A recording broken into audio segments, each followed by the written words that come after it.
नमस्कार दोस्तों, सीएमसी इंदौर में आप सभी का बहुत बहुत स्वागत है। देखिए, आज के इस वीडियो में हम लोग बात करेंगे अरावली पर्वत को लेकर के, क्योंकि लगातार सोशल मीडिया में हर जगह आप आज देख रहे हैं कि अरावली पर्वत पर चर्चा हो रही है भारत देश में। और वो चर्चा आखिर क्यों हो रही है, इस पर आज हम लोग बात करेंगे। तो देखिए, आप जैसे कि आपको थंबनेल में दिखाई दे रहा है, खतरे में अरावली पर्वत। तो यहाँ पर लगातार लोगों द्वारा ये डिमांड की जा रही है कि अरावली पर्वत को बचाया जाए, जो भारत देश के लिए शान है। तो चलिए, आज के इस वीडियो में हम लोग अरावली पर्वत पर थोड़ा सा बात कर लेते हैं। यहाँ पर अगर हम देखें तो देखिए, हमारे भारत देश की शान कही जाने वाली ये जो पर्वत श्रृंखला अरावली पर्वत है, अगर हम अरावली पर्वत की बात करते हैं तो ये गुजरात से लेकर के दिल्ली तक फैली हुई आपको विशाल पर्वत श्रृंखला दिखाई देगी। और ये जो बेटा पर्वत श्रृंखला है, अरावली पर्वत श्रृंखला, ये भारत में क्या विश्व में सबसे पुरानी पर्वत श्रृंखला मानी जाती है। विश्व की सबसे पुरानी पर्वत श्रृंखला मानी जाती है, क्योंकि अरावली पर्वत का संबंध प्री कैम्ब्रियन युग से माना जाता है। तो इसका निर्माण प्री कैम्ब्रियन युग में हुआ। तो प्री कैम्ब्रियन काल से संबंधित इसका निर्माण माना जाता है और ये सबसे पुरानी पर्वत श्रृंखला है हमारे भारत में। और अगर हम अरावली पर्वत की बात करते हैं तो गुजरात से लेकर के राजस्थान, हरियाणा होते हुए यह दिल्ली तक फैली हुई है। और इस प्रकार से अगर आप इसकी टोटल लेंथ देखेंगे तो अरावली पर्वत की कुल लंबाई लगभग 692 किलोमीटर के आसपास मानी जाती है। ये जो आपको अरावली पर्वत दिखाई दे रही है, 692 किलोमीटर टोटल लेंथ लिए हुए है ये हमारे भारत में। कुछ इन राज्यों में देखिए, आप गुजरात से लेकर के दिल्ली तक फैली हुई दिखाई देगी। दिल्ली में आपने सुना होगा रायसीना हिल्स। तो रायसीना की जो पहाड़ियां हैं वो दिल्ली में इसी से संबंधित हैं और रायसीना पहाड़ियों पर ही राष्ट्रपति भवन बना हुआ है। दिल्ली की इन्हीं रायसीना पहाड़ियों पर ही प्रेसिडेंट हाउस बना है, राष्ट्रपति भवन बना हुआ है।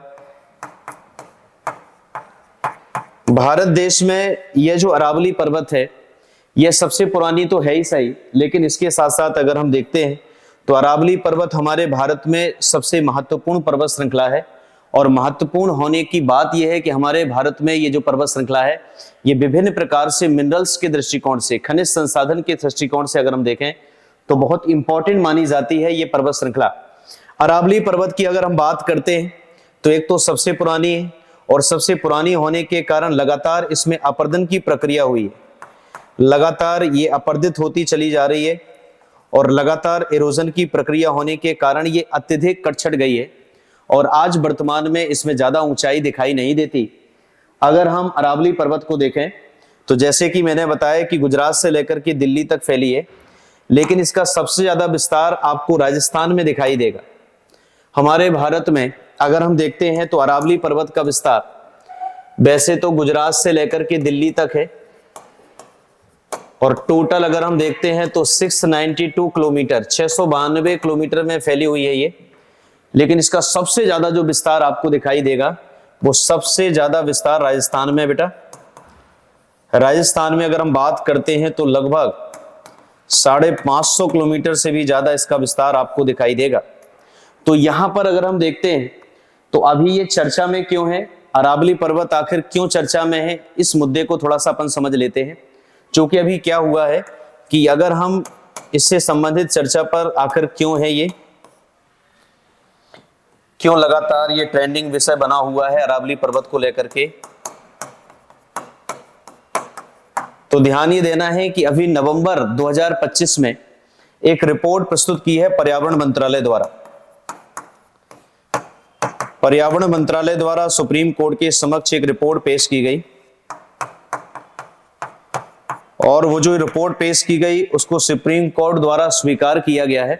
यहां पर अगर हम देखें तो आखिर ये क्यों चर्चा में है वर्तमान समय में अरावली पर्वत, तो अगर हम अरावली पर्वत की वर्तमान में चर्चा में रहने का कारण अगर जानना चाहें तो सबसे पहला कारण अरावली पर्वत श्रृंखला की ऐसी पहाड़ियां, जो रिपोर्ट आई है उस रिपोर्ट में जो मुद्दे थे और पर्यावरण मंत्रालय की जो रिपोर्ट है उसमें दो बातें की गई। सबसे पहली बात तो बेटा ये की गई है कि यहां पर अरावली पर्वत श्रृंखला के अंतर्गत ऐसी पहाड़ियां जो 100 मीटर से कम ऊंचाई वाली पहाड़ियां हैं उनको अरावली का पार्ट नहीं माना जाएगा। जैसे आप देखेंगे कि कई बार आप देखेंगे कोई भी पर्वत श्रृंखला को, तो इस प्रकार से सतत पर्वत श्रृंखला जो होती है उसमें विभिन्न प्रकार की पहाड़ियां कई पहाड़ियों से मिलकर के बनी होती है। तो कुछ ऊंची पहाड़ियां होती हैं, कुछ छोटी पहाड़ियां होती हैं जिनकी हाइट कम होती है।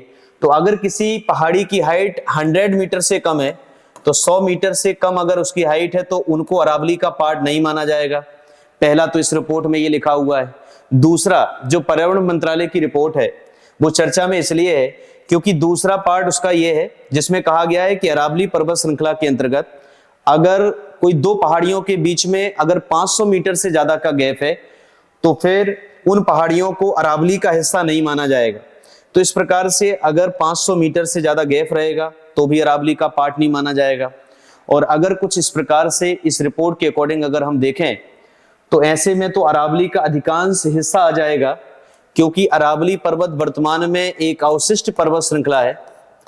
और अरावली पर्वत ये अवशिष्ट पर्वत इसलिए कहा जाता है इसे रेसिडुअल माउंटेन, क्योंकि लगातार इसका अपर्दन हुआ है, चाहे वो कृत्रिम तरीके से अपर्दन हुआ हो मानव द्वारा, और चाहे वो प्राकृतिक तरीके से इसका अपर्दन हुआ हो, चाहे वो बारिश के कारण हो, चाहे वायु के द्वारा हो, तो लगातार इसके कटाव छुटाव की प्रक्रिया चलती रही है। इसी कारण से अरावली पर्वत धीरे धीरे इसकी ऊंचाई कम होती चली गई है। तो इसलिए आज इसको अवशिष्ट पर्वत कहते हैं, क्योंकि बहुत पुराना पर्वत है ये, और वर्तमान में इसकी अधिकांश मात्रा में अगर हम देखते हैं तो ऊंचाई बहुत कम है, क्योंकि इसकी सबसे ऊंची चोटी, अरावली पर्वत की सबसे ऊंची चोटी गुरु शिखर है, और गुरु शिखर की हाइट ही 1722 मीटर है। माउंट आबू राजस्थान में सिरोही जिले में पड़ती है, ये 1722 मीटर इसकी हाइट है। तो आप अंदाजा लगा सकते हैं कि इसकी ऊंचाई बहुत ज्यादा नहीं है। तो कुछ क्षेत्र जहां पर इसकी ऊंचाई 100 मीटर से कम है उसको जब अरावली का हिस्सा ही नहीं माना जाएगा, तो ऐसे में तो राजस्थान का अधिकांश क्षेत्र जो अरावली के अंतर्गत है वो अरावली का लगभग 90% हिस्सा राजस्थान के अंतर्गत कुछ ऐसा ही है जो कहीं ना कहीं 100 मीटर से कम हाइट की वहां पर ऊंचाई वाली जो आपको पहाड़ियां दिखाई देंगी और जिनमें बीच बीच में गैप दिखाई देगा। तो इस कारण से ये लगातार भारत देश में ये चर्चा का विषय इसलिए है क्योंकि लगातार लोगों के द्वारा यही बोला जा रहा है कि किसी भी प्रकार से अरावली पर्वत को बचाया जाए, क्योंकि इस रिपोर्ट के अकॉर्डिंग तो देखो बचने वाला अरावली पर्वत है नहीं। तो लगातार ये चर्चा का विषय बना हुआ है। अब अगर हम देखें तो आखिर अरावली पर्वत इतना महत्वपूर्ण क्यों है, क्यों ये भारत देश की शान कहा जाता है ये पर्वत, और ये पर्वत क्यों इतना इंपॉर्टेंट है, तो इसके कुछ बिंदुओं पर अपन चर्चा करते हैं। सबसे पहले अगर हम देखते हैं तो देखिए आप, यहाँ पर जो अरावली पर्वत है ये एक ऐसा अरावली पर्वत जो हमारे भारत के नॉर्थ वेस्ट की तरफ आपको फैला हुआ नजर आएगा। जैसे अगर हम देखें अपने भारत में तो कुछ इस प्रकार से फैला हुआ देख सकते हैं आप, गुजरात से लेकर के और पूरा का पूरा दिल्ली तक फैला हुआ ये पर्वत है अरावली पर्वत। तो होता क्या है कि यहाँ पर अरावली पर्वत के इस तरफ पूरा का पूरा थार डेजर्ट है, थार का मरुस्थल, और थार का जो मरुस्थल है यहाँ पर 25 सेंटीमीटर से भी कम बारिश होती है और 25 सेंटीमीटर से कम बारिश होती है। तो ये क्षेत्र पूरा का पूरा डेजर्ट एरिया है, रेगिस्तानी एरिया है जहां पर रेत ही रेत है।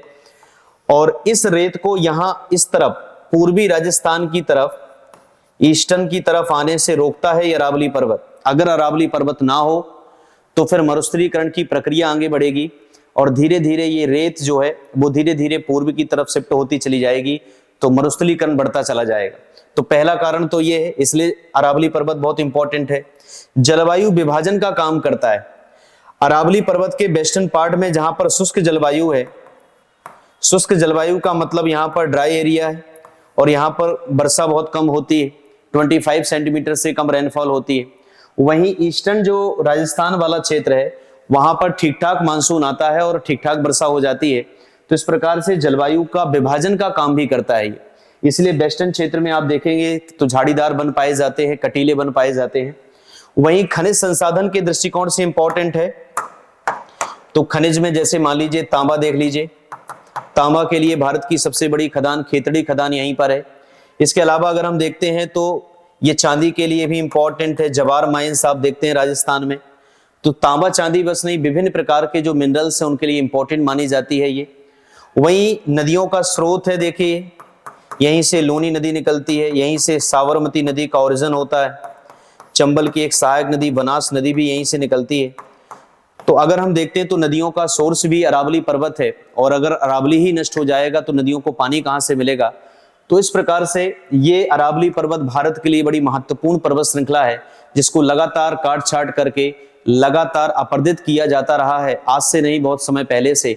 और लगातार ये भी अगर आप रिपोर्ट में अगर आप देखें, अगर इन बिंदुओं पर चर्चा करें तो ये बिंदु जैसे ही रिपोर्ट के माध्यम से इन पर बात होगी तो राजस्थान का 90% हिस्सा जो है वो अरावली का कुछ ऐसे ही चला जाएगा।